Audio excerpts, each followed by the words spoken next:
By now, you guys probably know that my favorite anime is a show called Code Geass, which involves the Holy Britannian Empire invading Japan, and then it goes chaotic from there on.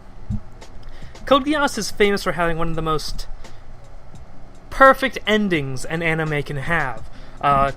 If you look up top 10 best anime endings on YouTube, you're probably going to find videos that include the Code Geass endings up there.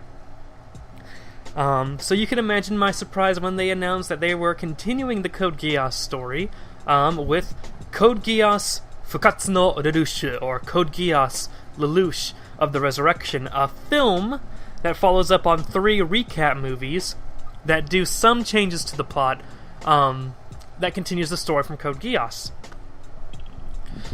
And I had mixed emotions over it. I thought, it's already ended, you don't need to continue on the story. But at the same time, I was happy to be with those characters again. I'm like, alright, let's see how this goes. So recently I watched the film in theaters, and this video is just going to be some thoughts about the movie. So the film continues off where Code Geass left off. Suzaku is Zero and all that, but there's this country called Zilkstan, I believe, that kidnaps Nunnally because their monarch, their royal family, has an interest in gaining control over C's world from the original Code Geass series, and they were using Nunnally as a thing to reach C's world or something like that, to repair it. And you know, Lelouch, who has been revived. Lelouch is alive because apparently they go through that whole fan theory with how Lelouch got Charles's code from Code Geass and he's still alive. He just loses his mind somehow. A lot of the Lelouch stuff isn't really that well explained, but it happens, so whatever. I'm trying to remember the plot, but I don't think that's the best way to go about this video. I think I just want to do some scattered thoughts about some stuff I thought about the movie. Ultimately, was it good or bad? I loved it. I loved the Code Geass movie. It focused on a smaller cast of characters, which is good because I really like the characters they chose to focus on. I always believed that I would like C2 much more if they gave her a little bit more of character development and a little more of a focus. This movie does that. It focuses on C2, and from that, C2 has skyrocketed amongst my favorite Code Geass characters, if not my favorite Code Geass character. Lelouch gets to be his old Lelouch self again, and it's amazing. Suzaku actually doesn't get that much time, screen time? He really doesn't get much screen time, but that was interesting. But I loved his reaction to seeing Lelouch alive again.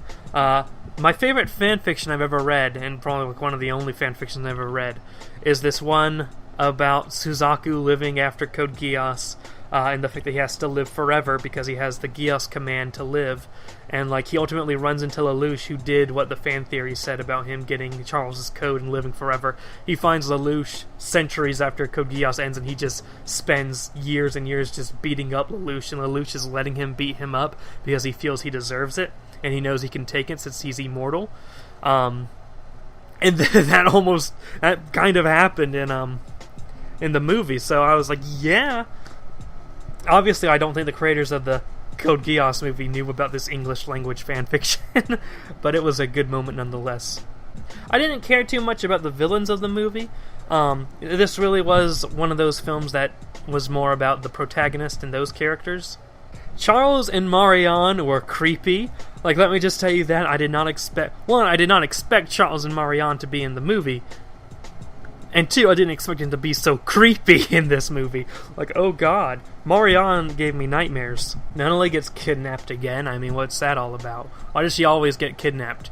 Shirley, despite surviving the recap movies, Shirley died in the original series, but she survived the recap movies, mostly because I guess they didn't have enough space to put into the movies her death and the Mal stuff.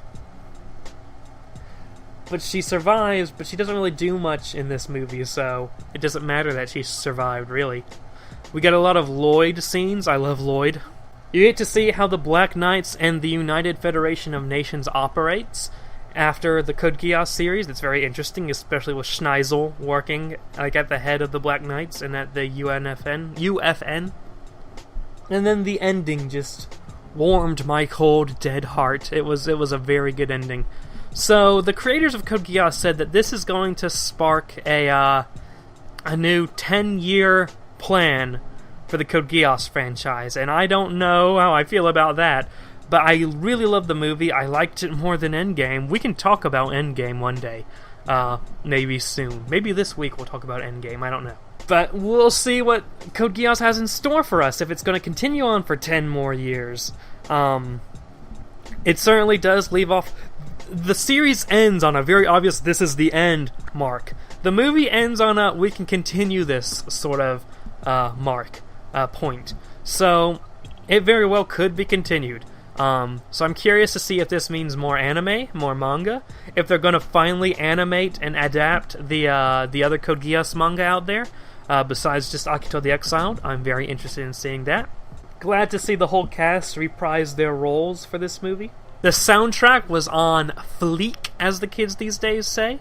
I really like the soundtrack. I'm glad they kept that. That was one of the points I really didn't like about Akito the Exiled was the weird jazz soundtrack. This movie has the original soundtrack.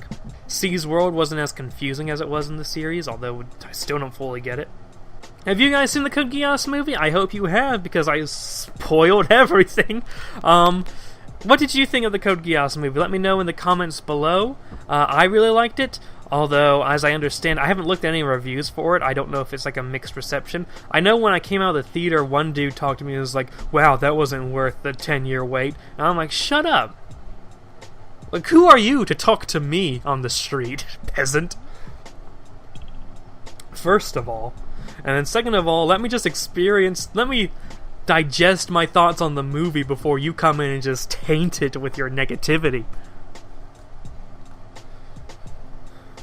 Really liked Lelouch of the Resurrection. Can't wait to see Lelouch in Infinity War. Now, for those of you who might be confused about the quality of this video, I have a channel called Commander's Cabin, where I do a lot more informal, weird, experimental, and videos that are just there to get my point across and not necessarily to be this huge entertaining thing.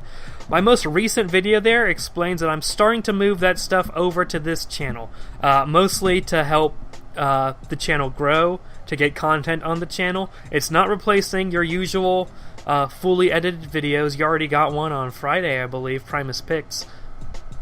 It's just here to supplement it. The idea is to have 3 videos a week, with at least one of those videos being normal Commander Radix quality. Although that's ideally.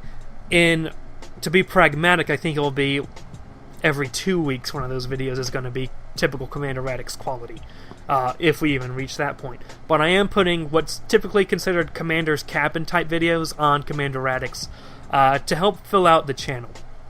It's not replacing your usual Commander Radix content, it's supplementary stuff that's just being put on this channel instead of Commander's Cabin, because we need regular uploads on Commander Radix. Watch that video.